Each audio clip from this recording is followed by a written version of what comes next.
ఆయన ఒకసారి చెక్ చేసుకోవాలా ఏం జరుగుతుందో. Right sir, right. Purushottam Reddy గారు విశ్లేషకులు ఉన్నారు, ఆయనతో మాట్లాడదాం. పురుషోత్తం రెడ్డి గారు, సార్ నల్లపరెడ్డి వ్యాఖ్యలు ఆ తర్వాత దాడి విషయాన్ని ఎలా చూస్తారు మీరు? గారు అందరికీ నమస్కారం. ఒకటి, ఈరోజు రాష్ట్రంలో జరుగుతున్న రెండు రాజకీయ పార్టీల మధ్య ఈ రెడ్ బుక్ అందామా ఇంకొక పేరుతో జరుగుతున్న వివాదానికి నెల్లూరుని నేను భిన్నంగా చూస్తాను. రెండు కారణాలు బాధాకరం. ఒకటి, నెల్లూరు జిల్లా బాగా అభివృద్ధి చెందుతున్న జిల్లా. జనరల్గా ఇట్లా గొడవలు ఇట్లాంటి ఉండే జిల్లా కాదు. అన్ని రాజకీయ పార్టీల మధ్య రాజకీయ వైరాలు ఉంటాయి, కానీ అందరూ కలిసిమెలిసి ఉందాగా ఉండేటువంటి జిల్లా. అలాంటి జిల్లాలో ఈ తరహా వ్యవహారాలు అభ్యంతరకరం. రెండు మంచి కుటుంబాలు, గొప్ప చరిత్ర కలిగిన కుటుంబాలు కూడా. నల్లపరెడ్డి ప్రసన్న కుమార్ రెడ్డి గారు, శ్రీనివాసరెడ్డి గారు తనయుడు, వారికి ఒక కుటుంబ నేపథ్యం ఉంది. ఏమిరెడ్డి ప్రభాకర్ రెడ్డి గారు కావచ్చు, వారి కుటుంబానికి కూడా వివాదరహితులుగా ఒక మంచి పారిశ్రామికవేత్తగా ఆయనకి మంచి పేరుంది. దాదాపు తెలుగుదేశంలో ఉన్నాడు, గతంలో వైసీపీలో ఉన్నారు. ఆయన అందరితో బాగుంటాడు, ఆయన పెద్ద మనిషిగా ఆయనకి మంచి పేరు. ఇట్లాంటి రెండు కుటుంబాల మధ్య ఇట్లాంటివి జరగడం, ఫస్ట్ ఆఫ్ ఆల్ నా పాయింట్ ఏంటంటే, నల్లపరెడ్డి ప్రసన్న కుమార్ రెడ్డి గారు చేసిన వ్యాఖ్యలు, ముఖ్యంగా వేమిరెడ్డి ప్రశాంతి గారి పైన చాలా అభ్యంతరకరమైన విషయం. ఆయన చేసిన వ్యాఖ్యలు అంగీకారయోగ్యమైనది కూడా కాదు. కేవలం సభ్య సమాజ రీత్యా అంగీకారయోగ్యం మాత్రమే కాదు, వైఎస్ఆర్ కాంగ్రెస్ పార్టీ పర్సనల్గా ఇట్లాంటి వ్యాఖ్యలు ప్రోత్సహిస్తుందని నేను అనట్లేదు, కానీ వచ్చినప్పుడు కంట్రోల్ చేయడం ఇంకోసారి జరగకుండా చూసుకోవాలి. ఎందుకు అంటే, ఇప్పుడు శ్రీనివాసరెడ్డి గారు చెప్పినట్టు వాళ్ళు ఒక మంచి క్యాంపెయిన్లో ఉన్నారు. ఏంటి ఆ క్యాంపెయిన్? బాబు షూరిటీ మోసాల గ్యారెంటీ అనే పేరుతో మీరు ప్రజల్లోకి వెళ్తున్నారు. ఈరోజు ఆంధ్రప్రదేశ్ ఈరోజు మన డిబేట్లో ఏం జరుగుండాలి కిషోర్ గారు? వాళ్ళ క్యాంపెయిన్ చర్చ జరుగుండాలి. ఈరోజు వైఎస్ రాజశేఖర రెడ్డి గారి జయంతి చర్చ జరుగుండాలి. రేపు చిత్తూరు జిల్లాకి జగన్మోహన్ రెడ్డి గారు మామిడి రైతులకు వస్తున్న చర్చ జరుగుండాలి. ఆ చర్చ పక్కకు పోయింది కదా. ఇప్పుడు ఎవరు తప్పు ఊరు తప్పు అని మళ్ళీ మాట్లాడుకుందాం. ఆ చర్చ పక్కకు పోయింది కదా. ఇదేమైనా ప్రతిపక్షానికి పనికొచ్చే వ్యవహారం? కాబట్టి ప్రసన్న కుమార్ రెడ్డి గారు, ఏమిరెడ్డి గారు, ప్రశాంత్ గారు, మిగతా వాళ్ళిద్దరి మధ్య చాలా సందర్భాల్లో మాట కొంత అంగీకరించిన భాష చాలా జరిగినాయి, దాంట్లో డౌట్ ఏం లేదు.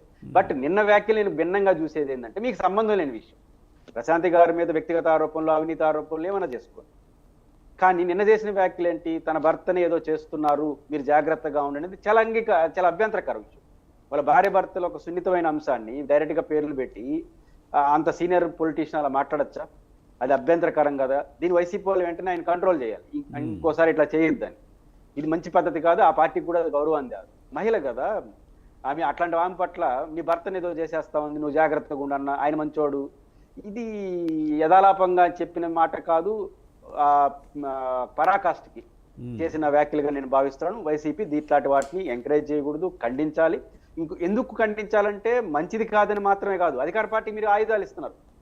ఈరోజు కేసులు పెడతారు, లేదా ఈరోజు జరగాల్సిన చర్చ అంతా పక్కకు పోతా ఉంది. ఇది స్వయంకృత అపరాధమే కదా. కాబట్టి వైఎస్ఆర్ కాంగ్రెస్ పార్టీ దీని ఆత్మపరిశీలన చేసుకోవాలి.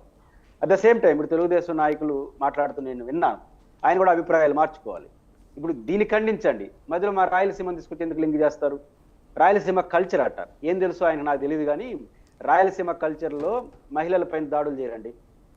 మా రాయలసీమ కల్చర్లో మహిళల్ని ఫ్యాక్షన్లో ఒకరొకరు కొట్టుకున్నా, చంపుకున్నా ఇంట్లో ఆడవాళ్ళు జోలికి పోరు. రాయలసీమలో కల్చర్ అది, తెలుసో తెలియదు ఆయనకి. అదేవిధంగా ఎక్కడైతే వాడలేదు సార్, మీరు అది ఒకసారి రాయలసీమ ఫ్యాక్షన్ ని నెల్లూరులో ఏంటి? రాయలసీమ ఫ్యాక్షనిజం అన్నా నేను, అంతేగాని కల్చర్ అనేది కాదు.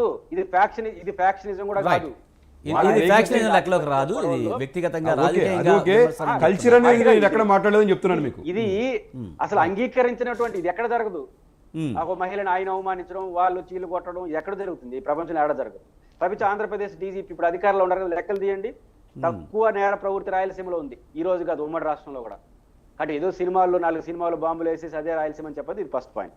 నేను ఖచ్చితంగా వేమిరెడ్డి ప్రశాంతి గారు, ప్రభాకర్ రెడ్డి గారు వివాదరహితులు. రెండోది, అందరితో బాగుండేవాళ్ళు. వాళ్ళకి ఇట్లాంటి పరిస్థితి రావడం ఖచ్చితంగా. ఇప్పుడు నేను దాడిని సమర్థించలేము, ఎవరు దాన్ని అంగీకరించరు, కానీ పోయింది ఖచ్చితంగా వేమిరెడ్డి ప్రశాంతి గారిని అభిమానించే వాళ్ళు పోయిండొచ్చు. ఇప్పుడు డైరెక్ట్ గా నీ భర్తను చంపేస్తా ఉందనే తరహా వ్యాఖ్యలు మీకెందుకు ఆ పంచాయతీ? అది కరెక్ట్ కాదు కదా బహిరంగ మాట్లాడడం ఒక సీనియర్ పొలిటీషియన్ గా. ఖచ్చితంగా వాళ్ళు అట్టయినప్పుడు వాళ్ళ రియాక్షన్స్ ఇలా యాడీ దారితీస్తా ఉంది. ఇప్పుడు జరగాల్సిన చర్చ ఏంటి? రాష్ట్రంలో ప్రభుత్వానికి వ్యతిరేకంగా మీరు క్యాంపెయిన్ చేస్తున్నారు, జగన్మోహన్ రెడ్డి గారు రైతుల మీదకి వస్తున్నారు, ఇట్లాంటి చర్చ జరగాల్సిన డైవర్ట్ అవుతుంది కదా, మీరు డైవర్ట్ చేసుకుంటారు. అధికార పార్టీ సహజంగా డైవర్ట్ రాజకీయాలు, ఈ పార్టీ అని కాదు, ఏ పార్టీ అధికారం ఉన్నా ప్రతిపక్షాన్ని డైవర్ట్ చేస్తూ ఉంటుంది. మీరు అవకాశం ఇచ్చారు. ఈ రోజు ప్రసన్న కుమార్ రెడ్డి గారు, రాజశేఖర రెడ్డి గారి జయంతి సందర్భంగా జరగాల్సిన చర్చను పక్కకు పోయింది. వేమిరెడ్డి ప్రశాంత్ గారు కానీ వేమిరెడ్డి ప్రభాకర్ రెడ్డి గారు ఎప్పుడు కూడా గొడవలు పోయేవాళ్ళు కాదు, వాళ్ళు అందరితో బాగుండేవాళ్ళు. వాళ్ళు కూడా పోయే పరిస్థితి తీసుకురావడం ఏంటి? ఖచ్చితంగా దీన్ని అటు ముగింపు పలకాలి. ఖచ్చితంగా ప్రసన్న కుమార్ రెడ్డి గారి వ్యాఖ్యలపైన చట్టపరమైన చర్యలు వాళ్ళు తీసుకోవాలి. ప్రశాంత్ గారు కూడా చట్టపరంగా వెళ్ళాలి తప్ప వాళ్ళు ఎవరో వెళ్ళారు వాళ్ళు దాన్ని సమర్థిస్తారని నేను అనుకోను. వాళ్ళపైన కూడా చర్యలు తీసుకొని దీనికి ఒక ముగింపు పలకండి. ఇంకా కానీ పురుషోత్తం గారు ముఖ్యంగా ఏ రాజకీయ పార్టీ అయినా సరే ఈ మధ్యకాలంలో చూస్తున్నాం పరుష పదజాలం వాడుతున్నారు, మహిళల్ని టార్గెట్ చేస్తున్నారు, వాళ్ళ వ్యక్తిగత కుటుంబ విషయాల్లోకి వెళ్తున్నారు. ఇది ఎంతవరకు కరెక్ట్? ముఖ్యంగా టీడీపీ అయినా లేకపోతే వైసీపీ అయినా, ముఖ్యంగా వైసీపీ విషయంలో మనం చాలా మాట్లాడుకోవచ్చు. ఎందుకంటే కొడాలి నాని కానీ లేకపోతే పేరు నాని కానీ అంబటి కానీ రోజా కానీ వీళ్ళ మాట్లాడే మాటల మీద చాలా అభ్యంతరాలు ఉన్నాయి. ఇవి ఎలా చూడాలి? తమ స్థాయిలో ముందు వెనక చర్చ తప్ప అన్ని రాజకీయ పార్టీల్లో ప్రముఖులుగా ఉండేవాళ్ళు ఈ స్థాయికి వెళ్తున్నారు. దీనికి 2 కారణాలు. ఒకటి చీప్ టాక్టిక్స్ అంటారు, అంటే భాష మీద అవగాహన లేకపోవడం. పసందైన భాషతో, అద్భుతమైన భాషతో చాలా అద్భుతంగా విమర్శలు చేయొచ్చండి. భాష పైన జ్ఞానం, నోటి శుద్ధి ఉంటే బ్రహ్మాండంగా ప్రతిపక్షాన్ని ఇరుకుని పెట్టచ్చు. తన రాజకీయ ప్రత్యర్థిని ముప్పు తిప్పలు. ఇప్పుడు వెంకయ్య నాయుడు గారు, జైపాల్ రెడ్డి గారు ఏ బూతులు మాట్లాడినారు? అధికారంలో ఉండే వాళ్ళని ఫుట్బాల్ ఆడుకున్నారు కదా అసెంబ్లీలో, ఎంత బాగా మాట్లాడుకున్నా, ఎన్ని విమర్శలు చేసినారు. చాలా పరుష పదజాలం ఆడారు. పరుష పదజాలం అంటే బూతులు కాదు, ప్రతిపక్షం సమాధానం చెప్పుకోలేని పద్ధతిలో మాట్లాడినారు. వీళ్ళకి భాష పైన అవగాహన ఉండదు, చీప్ టాక్టిక్స్. ప్రత్యర్థిని గట్టిగా తిడితే అదొక ఆనందం. కొన్ని సందర్భాల్లో వ్యూస్ కోసరం న్యూసెన్స్ క్రియేట్ చేసే మాటలు తప్ప ఇంకోటి కాదు. ఇది ప్రధాన రాజకీయ పార్టీ 2 నేను ఖచ్చితంగా చెప్పాను. ఈరోజు అధికారంలో వైఎస్ఆర్ కాంగ్రెస్ పార్టీ ఉన్నప్పుడు మీరు చెప్పిన కొడాలి నాని గారు కావచ్చు, వల్లభనేని వంశీ గారు కావచ్చు, కొన్ని మాటలు మాట్లాడారు. ఏమైంది? అది అధికార పార్టీకి నష్టం జరిగింది కదా. ఎందుకు? రెండో కోణంగా నేను చూస్తాను. పవర్లో ఉండే వాళ్ళు మాట్లాడే అభ్యంతరకర భాషకి, ప్రతిపక్షంలో ఉండే వాళ్ళు మాట్లాడే అభ్యంతర భాషకి ప్రజలు వ్యత్యాసం కూడా చూస్తారు. ఇప్పుడు కొడాలి నాని గారు, వల్లభనేని వంశీ గారు మాట్లాడిన మాటలు కొన్ని వీళ్ళు కూడా మాట్లాడారు. ఇప్పుడు శ్రీనివాస్ రెడ్డి గారు చెప్పారు, హోంమంత్రి పైన స్పీకర్ గా ఇప్పుడు మాట్లాడే మాటలు కూడా అంగీకారం కాదు. కానీ ప్రజలు ఎట్లా చూశారు? పవర్ లో ఉండే వాళ్ళకి మరింత రెస్పాన్సిబిలిటీ ఇస్తారు. మీకు పవర్ ఉంది కాబట్టి, బాధ్యత ఉంది కాబట్టి మరింత బాధ్యతగా ఉండమని. కాబట్టి ఖచ్చితంగా ఆ రోజు అధికారంలో ఉన్న వైఎస్ఆర్ కాంగ్రెస్ పార్టీ నాయకుడు కొడాలి నాని గారు కావచ్చు, ఇంకోరు చేసిన వ్యాఖ్యలు తాత్కాలికంగా ఆ పార్టీ కార్యకర్తలకు ఆనందాన్ని ఇచ్చిండొచ్చు. కానీ చివరి అల్టిమేట్ గా దాని వల్ల కూడా మీరు ఆ రోజు వాళ్ళు నష్టపోయారు. దాని చూసి తెలుగుదేశం కూడా నేర్చుకోవాలి. అట్లాంటి వ్యాఖ్యలు వాళ్ళు చేశారు కాబట్టి వాళ్ళు నష్టపోయినారు. మనం చేయకుండా ఉండాలి, మన వాళ్ళు ఎవరైనా చేస్తే దాన్ని కంట్రోల్ చేయాలని వీళ్ళు అనుకోవాలి. కాబట్టి అది అభ్యంతరకర వ్యాఖ్యలు, తాత్కాలిక ప్రయోజనాలు, న్యూసెన్స్ క్రియేట్ చేస్తే వ్యూస్ వస్తాయి. దురదృష్టవశాత్తు ఒక మీడియా ఛానల్లో కూర్చొని నేను ఇట్లా మాట్లాడకూడదు, కానీ కొన్ని మీడియా ఛానళ్ళు కూడా దీన్ని ఎంకరేజ్ చేస్తున్నాయి. కొన్ని మీడియా ఛానళ్ళు కూడా కంట్రోల్ చేయాల్సిన అవసరం ఉంది. కొంత అభ్యంతరకర భాష మాట్లాడే వాళ్ళని చర్చలు పిలవకూడదు. అసలు డిబేట్లకే పిలిచి వాళ్ళతో బూతులు మాట్లాడించి దాన్ని యూట్యూబ్ లో పెట్టుకొని వ్యాపారం చేసుకునే కొన్ని యూట్యూబ్ ఛానల్ కూడా తయారైనాయి. అంటే అందరూ ఎవరికి వాళ్ళు దీన్ని కంట్రోల్ చేయకపోతే పద్ధతిగా మాట్లాడే వాళ్ళు ఇంకా రాజకీయాలు చేయలేమా? ఇప్పుడు డిబేట్కి రావాలంటే కొన్ని సందర్భాలు ఎవరు వస్తున్నారని అడుక్కోవాల్సిన పరిస్థితి వస్తుంది. మాలాంటి వాళ్ళు ఎవడేం మాట్లాడుతాడో తెలియదు. కాబట్టి బూతులు మాట్లాడే వాళ్ళ వల్ల ఆ బూతులు మాట్లాడే పార్టీకే నష్టమని చాలాసార్లు రుజువు అయింది, మళ్ళీ రుజువు అవుతుంది. రైట్. పురుషోత్తం గారు, ముఖ్యంగా నల్లపరెడ్డి మాట్లాడుతూ కూడా వేమిరెడ్డిని జాగ్రత్తగా ఉండాలని అంటున్నారు. 2 సార్లు ఆయన చంపడానికి సిట్టింగులు జరిగినాయని కూడా అంటున్నారు. ఈ మాట ఎంతవరకు కరెక్ట్? నిజంగా సిట్టింగులు జరిగి ఉంటే కనుక ఖచ్చితంగా ఆయన పోలీసులకి ఇన్ఫార్మ్ చేసి ఉండాలి. ఈ విధమైన వ్యాఖ్యలు కరెక్ట్ అంటారా? నిస్సందేహంగా చాలా అభ్యంతరం. భార్య కదా ఆయన ఆపాదించింది, భార్య చేస్తా ఉందని అర్థం వచ్చేది. నేరుగా పేరు చెప్పలేదు కానీ భార్య అనే పేరు ప్రస్తావిస్తూ 2 సిట్టింగ్లు అనే పదం వాడాడు. నిజానికి అదే అన్నాను, భార్య భర్త అనేది ఎవరికైనా హర్ట్ అవుతారు కదా.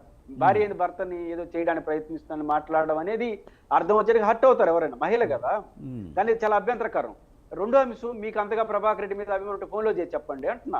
ఇప్పుడు ఈ విషయాలు ఆడ పబ్లిక్ గా చెప్పాల్సింది. అవును, ఆయన చాలా మంచివాడు, చాలా గ్రేట్. అవసరమైతే నేనే ఒక కని పిల్లని తీసుకొచ్చి పెళ్లి చేసి ఉండేవాడిని, ఇలాంటి వ్యాఖ్యలు మీకు అనవసరం అంటున్నా. ఆయన చేసుకుంటాడు, ఆయన తిప్పలు ఆయన పడతారు పర్సనల్ లైఫ్ లో.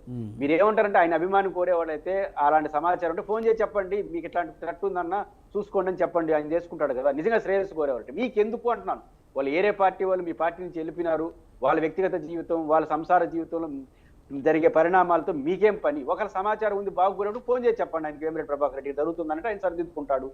అది పరిష్కారం. పబ్లిక్ మీటింగ్ పెట్టి మాట్లాడేది. నిజానికి శ్రీనివాస్ రెడ్డి గారి నుంచి అట్లా, ప్రసన్న కుమార్ రెడ్డి నుంచి అట్లా మాటలు మనం ఊహించుకోలేము. అది ఆయనకి మంచిది కాదు, వైసీపీ కూడా దీన్ని ఎక్కడో చోట కంట్రోల్ చేసి ముగించేవాళ్ళు. దీని ఇంకా రెడ్ బుక్ ఓకే, రాష్ట్రంలో కొన్ని అభ్యంతరకర విషయాలు జరుగుతున్నాయి, దీన్ని నేను లింకే చేయను. ఈరోజు రాష్ట్రంలో తెలుగుదేశం మీద వైసీపీ వాళ్ళు చేస్తున్న ఆరోపణలను నేనేం తప్పట్ను. బట్ ఈ ఘటన దాంతో రెడ్ బుక్ తో ఇంకో దాంతో లింక్ చేయాల్సిన అవసరం ఉందని నేనైతే అనుకో. రైట్ కిషోర్ గారు, ముఖ్యంగా